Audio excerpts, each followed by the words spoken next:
Baxın uşaqlar, biz sizinlə birinci hissəni artıq yekunlaşdırmışıq.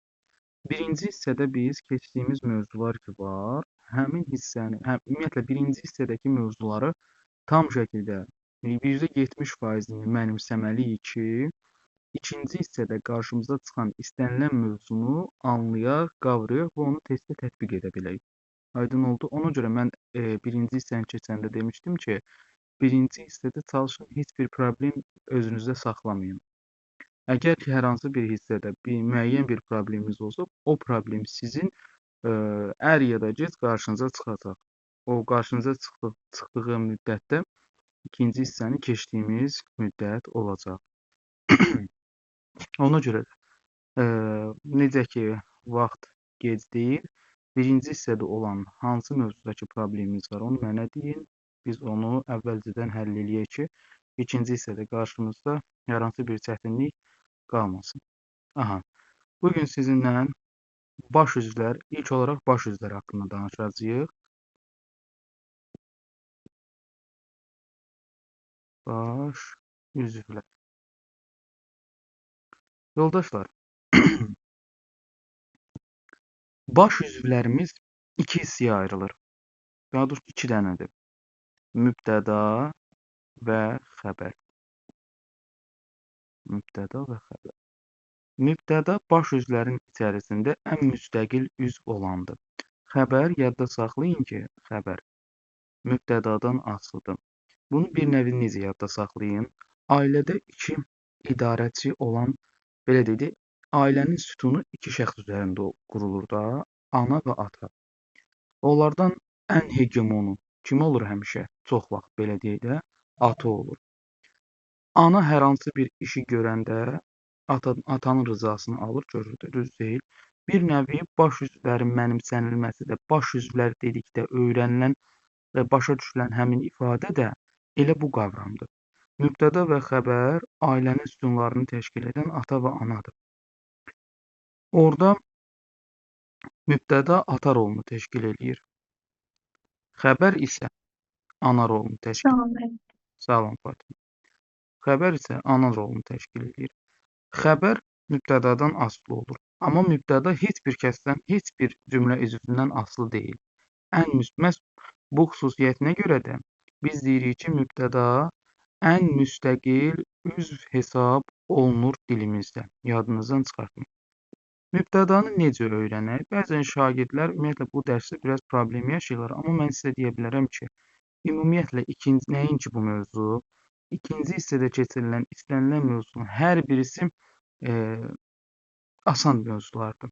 Yəni, öyrənilməsi rahat olan mövzulardır. Nəinki birinci hissə. Gəlin mübtədanın daha dərindən izahına nəzər salaq.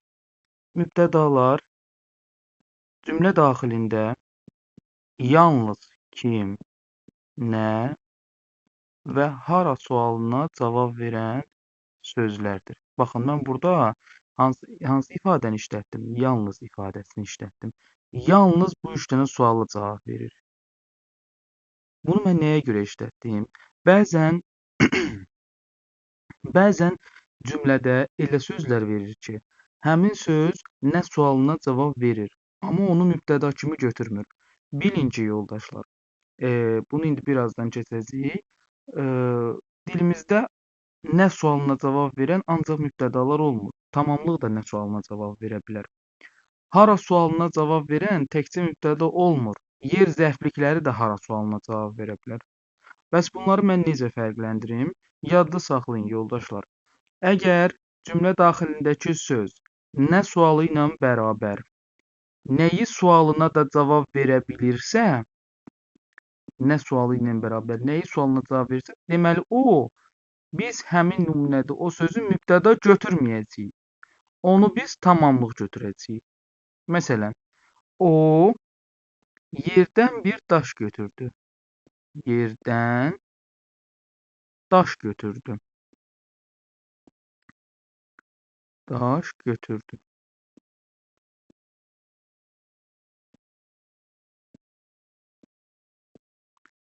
O yerdən bir daş götürdü. Bəzən şagirdlər bunu deyir ki, götürdü bizim xəbərimiz. Nə götürdü? Daş götürdü. Daş sözünə nə sualını verir və bunu deyir ki, mübtədadır. Çünki müəllim deyib ki, kimlə hara sualına cavab verən sözlər mübtəda hesab olunur. Doğrudur.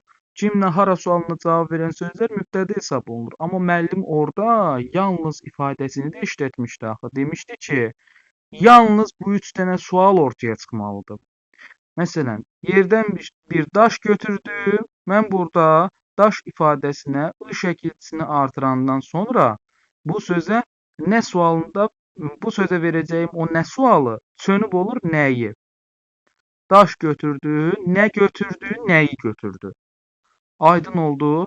Mən bu sözə 2 dənə sual verirəm. Həm nə sualını verə bilirəm, həm də nəyi sualını verə bilirəm. Ona görə də bu söz cümlədə mübtəda götürülməyəcək, tamamlıq götürüləcəkdir. Götürülməlidir daha doğrusu. Aydın oldu. Deyirəm ki, bura gəlmə, təhlükəlidir. Bura gəlmə. Bunun təhlili zamanı şagird gəlmə, niyet gəlmə, hara gəlmə, bura gəlmə.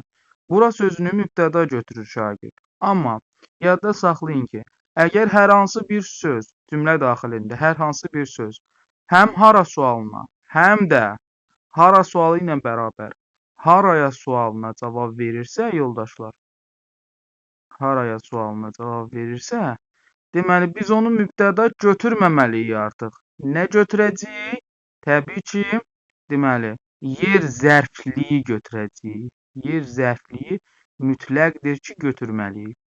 İndi gəlin bunu tətbiq edək burada. Gəlmə, hara gəlmə, haraya gəlmə. Bura gəlmə, buraya gəlmə. Aydın oldu? Bəli, o yerdən Necə Gülbahar? o yerdən daş götürdü sözünün mübtədası. Kim yerdən daş götürdü? O. Mübtəda odur. Görürsən, ancaq kim sualına cavab verir. Başqa heç bir suala cavab vermir. İndi bu nümunə var ha. Bura gəlmə. Dedik ki, biz burada bura sözünə həm hara, həm də haraya sualını verə bildiyimiz üçün bu söz cümlə üzvü kimi artıq zərfli kimi götürülməlidir mütləq. Zərfli kimi götürülməlidir. Bu altından bu sxem çəkiləcək. Bəs indi diqqətlə baxın bura. Deyirəm ki, bura gözəldir. Bura gözəldir.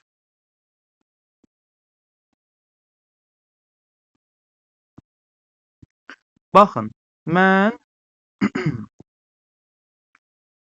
burada da bura sözündən istifadə etdim. Bu nümunədə də bura sözündən istifadə etdim. Fərqli cəhət odur ki, birinci yazdığımız nümunədə bura sözünə həm hara sualını veririk, həm də haraya sualını veririk. Ona görə biz bunu qətiyyən mübtəda götürməməliyik. Amma ikinci nümunədə bura gözəldir. Necədir? Gözəldir. Bizim xəbərimiz hara gözəldir, bura gözəldir. Haraya gözəldir, bura gözəldir deyə bilərəm mən. Deyə bilmirəm. Burada ancaq hara sualı çıxır. Deməli, bu artıq burada işlənən bura sözü nə götürüləcək? Mübtəda kimi götürüləcək. Aydın oldu? Yadınızdan çıxartmayın. Mübtəda bütün nitq hissələri ilə ifadə oluna bilər. İsimlə də ifadə oluna bilər mübtəda, sifətlə də ifadə oluna bilər. Təbii ki, isimləşən sifətlə ifadə olunar, isimləşən sayla ifadə olunar, daha sonra isimləşən zərflə ifadə olunar və feillərlə ifadə oluna bilər. Feilin hansı formaları ilə ifadə olunar? Təsriflənənlərlə ifadə oluna bilməz. Çünki təsriflənən feillər xalis feillər hesab olunur, yəni əsl feillər. Təsriflənməyən feillərdə isə onlarda əvvəl saydığımız feildən başqa nitq hissələrinin də xüsusiyyəti olduğu üçün onlar həmin xüsusiyyətə görə isimləşib, belə deyək də, cümlədə mübtəda mövqeyində işlənə bilərlər. Deyə bilərsiniz ki, ay müəllim, nəyə görə məsələn məsdər cümlədə mübtəda ola bilir, amma feilin, nə bilim, vacib şəkli cümlədə mübtəda ola bilmir? Bunun səbəbi nədir? Çünki Məsdərdə hansı nitq hissəsinin xüsusiyyəti var Fatimə? Həm feilin, həm də ismin xüsusiyyətini Ay daşıyır. sağ ol. Həm feilin, həm də ismin xüsusiyyəti var. Feillə bərabər orada ismin xüsusiyyəti olduğu üçün o artıq isimləşə bilir. Feili sifətdə həmçinin orada sifətin xüsusiyyəti olduğuna görə isimləşə bilər. Təbii ki, isimləşəndən sonra da. Daha doğrusu mübtəda mövqeyində işlənə bilər. Təbii ki, isimləşəndən sonra. İndi gəlin nümunələrə nəzər salaq. Deyirəm ki,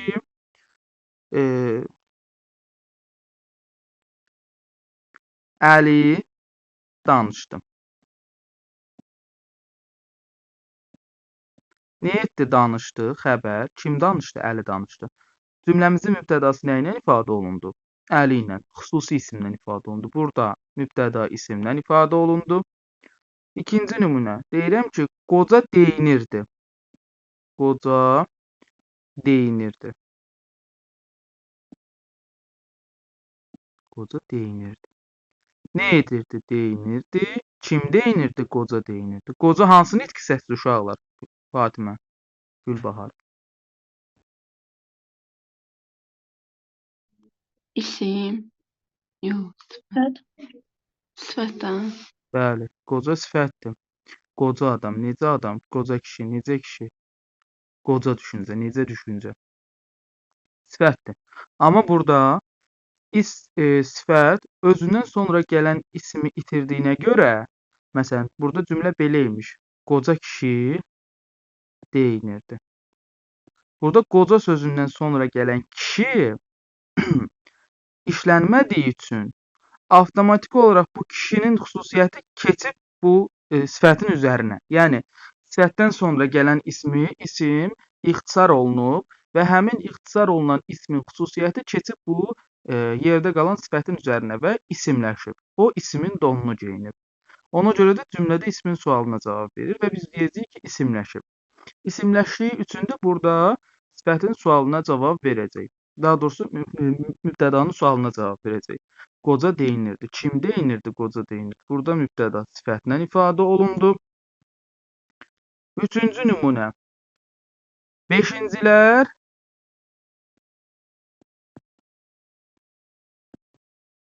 Beşincilər qalib gəldi.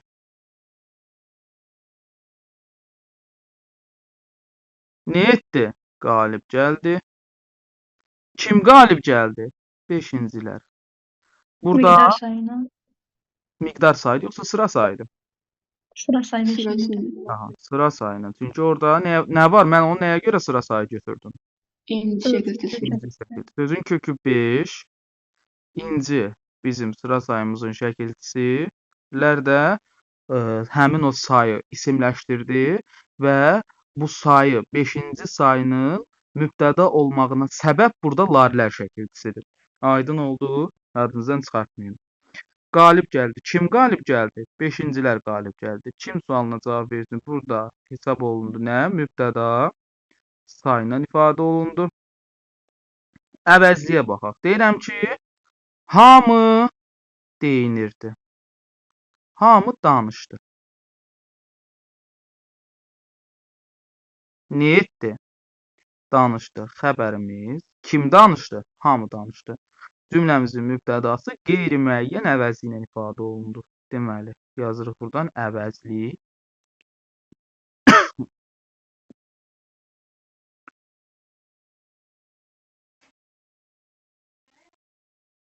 Zərflə. Deyirəm ki, aşağılar məni eşitmir. Aşağılar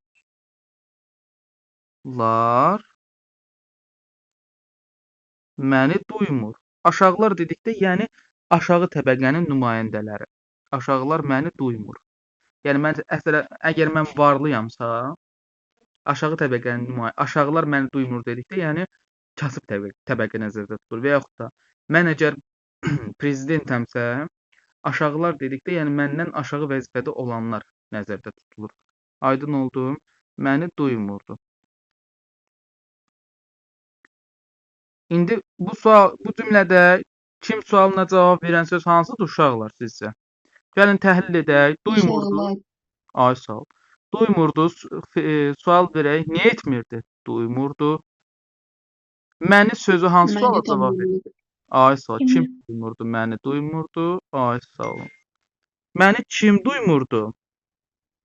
Aşağılar. Aşağılar. Ay sağ ol. Cümləmizin mübtədası nə ilə ifadə olundu? Yer zərfi ilə ifadə olundu. Fikir verin indi burada.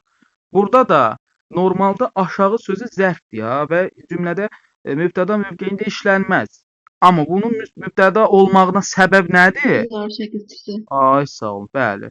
İsmin cəm şəkilçisi olan larilər şəkilçisidir. Burada da eyni şəkildə. Burada da isimləşmənin olmağına səbəb 5-cilərdəki kimi deməli larilər şəkilçisidir. Yadınızdan çıxartmayın. Və gəldik feil. Feil cümlədə məqsəd mübtəda ola bilərmi? Bəli, olar. Cavab canını da alar. Məsələn, deyirəm ki, oxumaq gözəldir.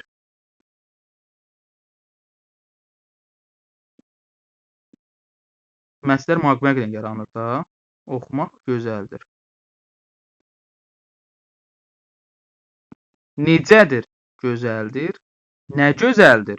Oxumaq. Cümləmizin sözün kökü oxu feili. Maq da məsdər. Bəli. Mübtəda tərkibi, məsdər tərkibi ilə ifadə oluna bilər mübtəda. İndi orada gəldim. Canını da alır. Lap ne? Bax, məsdərlə, feili sifətlə bağlı olan hər şey, istər bunların tək vahid cəhətdən olsun, yəni tək məsdər olsun, tək feili sifət olsun və yaxud da tərkib cəhətdən olsun. Məsdər tərkibi olsun, feili sifət tərkibi olsun. Bunların hər birisi cümlədə mübtəda mövqeyində işlənə bilər, amma feili bağlama yox. Oxumaq gözəldir. Və yaxud da bunu silək, bunları silək. Sual oluna bilər ki, bəs feili sifət necə cümlədə mübtəda mövqeyində işlənir? Yadda saxlayın yoldaşlar.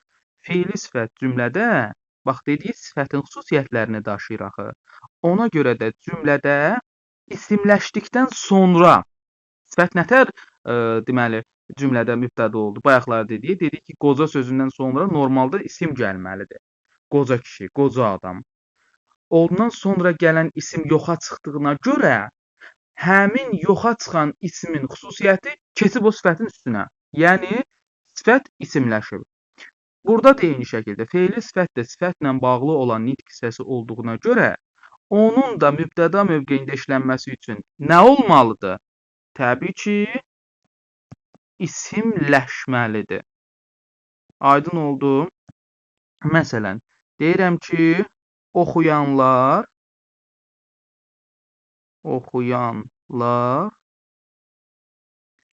qalib oldu. Nə etdi? Qalib oldu. Kim qalib oldu? Oxuyanlar. Normalda sözün kökü oxumaq, an-ən feili sifətin şəkilçisi, feili sifətdir ya. Bu feili sifətin isimləşməyinə, mübtəda mövqeyində işlənməyinə səbəb burada hansı şəkilçidir sizcə? Lar şəkilçisi. Ay, sağ ol, bəli. Çünki feili sifət özü istisna halları demirəm. Abituriyent səviyyəsində desək, feili sifət özü isimləşmədən mübtəda ola bilməz. Larilər də onu isimləşdirdi və nə edib mübtəda elədi. Yadınızdan çıxartmayın. Bu oldu nitq hissələri ilə ifadə olunan mübtəda. Bəs söz birləşmələri ilə ifadə oluna bilərmi mübtəda? Bayaqlar dedik, bu mübtədadır və mübtəda ağlınıza gələn hər şeyə qadirdir, yəni hər şeyi eləyə bilər. Məsələn, ikinci növ ismi birləşmə. Deyirəm ki, atalar sözləri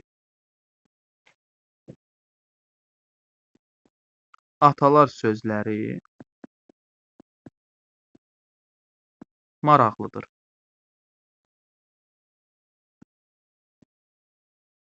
Biz yadınızdadırsa demişdik ki, ismi birləşmələrdəki ikinci növ təyini söz birləşmələri qeyri-müəyyən yəlik-hallı birləşmələrdir. Onu müəyyən yəlik-hala çevirəndə olur üçüncü növ, qeyri-müəyyən formada işlənəndə olur ikinci növ. Məsələn, pəncərə şüşəsi ikinci növdür, pəncərənin şüşəsi üçüncü növdür. Maşın təkəri ikinci növdür, maşının təkəri üçüncü növdür. Aydın oldu? Bəli. Pəncərə ustası deməli ikinci növdür. Pəncərənin ustası üçüncü növdür. Burada da atalar sözləri ikinci növdür. Ataların sözləri üçüncü növ olacaq. Maraqlıdır. Necədir maraqlıdır? Nə maraqlıdır? Atalar sözləri. Ay sağ ol. Cümləmizin mübtədası nə ilə ifadə olundu? İkinci növ təyini, söz birləşməsi. İkinci sual yaranır. Zeyd ağlayır. Sual yaranır. Biz bilirik ki, sözlər quruluşuna görə üç yerə bölünür. Sadə sözlər, düzəltmə sözlər və mürəkkəb sözlər. Bu sözlərin quruluş növüdür. Bəs cümlə üzvləri olan bu məsdər mübtədadır, xəbərdir, təyindir, tamamlıqdır, zərflikdir. Bəs bunlar necə olur quruluşca? Yadda saxlayın. Ümumiyyətlə sintaksisdə, yəni sintaks biz artıq böyük sinifləri keçirik də hal-hazırda. Sintaksisdə quruluşca Sadə və düzəltməli mürəkkəb. anlayışı ay sağ ol, sadə və mürəkkəb olur. Əgər bax biz bura qədər bax təsəvvür edin ki, bu atalar sözləri maraqlıdır. Nümunəsini işlətməmişəm. Bayaqkı nə qədər biz mübtədaya aid nümunələr çəkmişik ya, məsələn, isimlə ifadə olunan mübtəda, sifətlə ifadə olunan mübtəda, sayla ifadə olunanlar, nə bilim, zərflə ifadə olunanlar, məsdərlə ifadə olunanlar, fe'li sifətlə ifadə olunanlar. Bunların hamısı nitq hissəsinin ifadə olunduğuna görə, quruluşuna görə sadə hesab olunurlar. Deməli, sadə mübtədalar nə olur? Nitq hissəsi ilə ifadə olunurlar. Yadınızdan çıxartmayın. Əgər cümləmizin mübtədası söz birləşməsi ilə ifadə olunsa və yaxud da mürəkkəb adlarla ifadə olunsa, mürəkkəb adlar bilirsiniz nədir? Məsələn, Şirvanşəhər təhsil şöbəsi mürəkkəb addır. Sonra Cəlilabad rayon icra hakimiyyəti mürəkkəb addır. Azərbaycan Respublikası mürəkkəb addır. Mirzə Fətəli Axundzadə mürəkkəb addır. Yəni təxmini bildiniz də, idarə adları, təşkilat adları, şairlərimizin adları, hətta öz adımız belə, məsələn, Qəmbərov Murad, bu belə mürəkkəb ad hesab olunur. Bunlarla ifadə olunduqda isə söz birləşməsi hesab olunur. Söz birləşməsinə və mürəkkəb adlarla ifadə olunanlar isə quruluşuna görə mürəkkəb hesab olunur. Deməli, mürəkkəb olması üçün nə lazımdır? Mür yazaq. Mürəkkəb hesab olunması üçün deməli söz birləşməsi lazımdır. Bir də mürəkkəb ad lazımdır ki, biz ona mürəkkəb deyək. Maraqlıdır. Necədir maraqlıdır? Nə maraqlıdır atalar sözləri? Burada mübtədamızın ifadə vasitəsi nədir dedik? İkinci növ ismi birləşmədir. Və quruluşuna görə necə mübtədadır? Təbii ki, necə mübtəda olacaq? Mürəkkəb. Mürəkkəb mübtədadır. Aydın oldu. Və yaxud da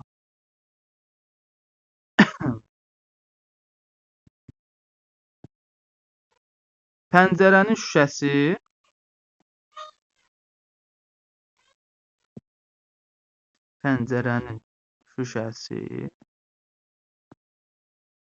qırılıb.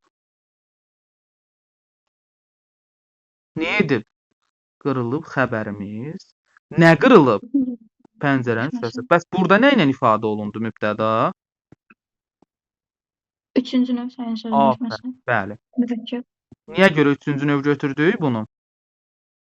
Qeyri-müəyyən gəlikal var, ona görə pəncərənin şüşəsi. Qeyri-müəyyən yoxsa müəyyən? Müəyyən.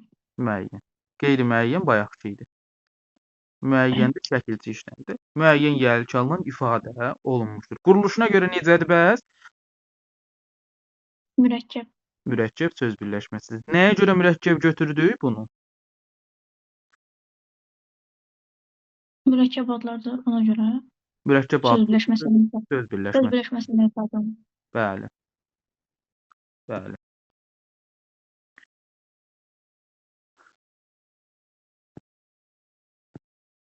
Deyirəm ki, Molla Pənah Vaqif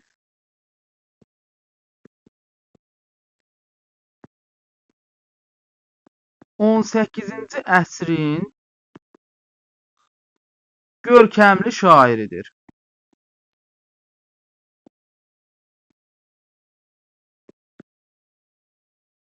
Zəhnim qatırdı. Silə də bilmir. Asil. Əsrin şairidir.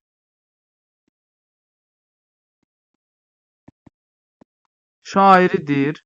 Baxın, əsrin şairidir. Görürsüz, əsrin şairidir.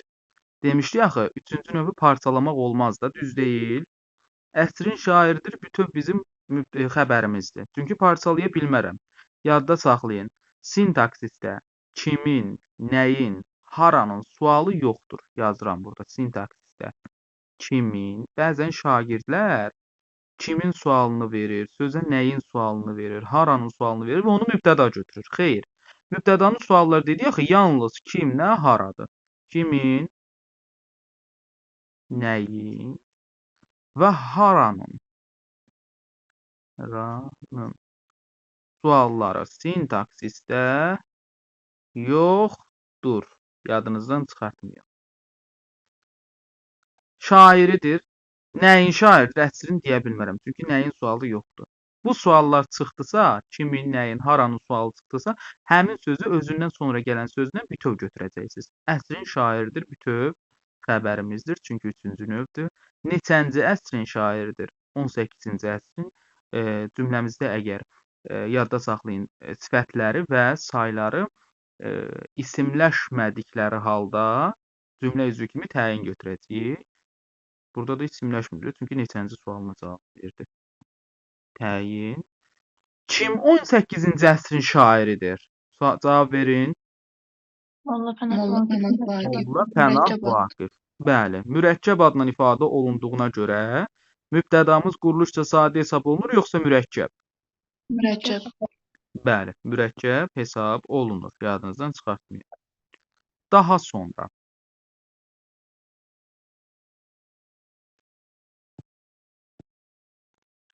Daha sonra qeyd edə bilərik. Mübtədamız dedik ki, sərhədsiz də bu cümlə üzvü. Məstərlə ifadə oluna bildiyi kimi, məstər tərkibi ilə də ifadə olunur. Məsələn, oxumaq gözəldir. Oxumaq gözəldir. Necədir? Gözəldir, bayaqları dedik. Necədir? Gözəldir. Nə oxumaq?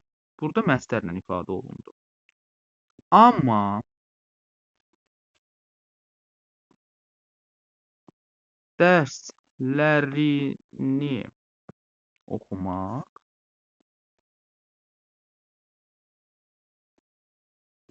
gözəldir. Gözəldir nədir xəbər, nə dərslərini oxumaq, mübtəda. Məstər tərkibidir.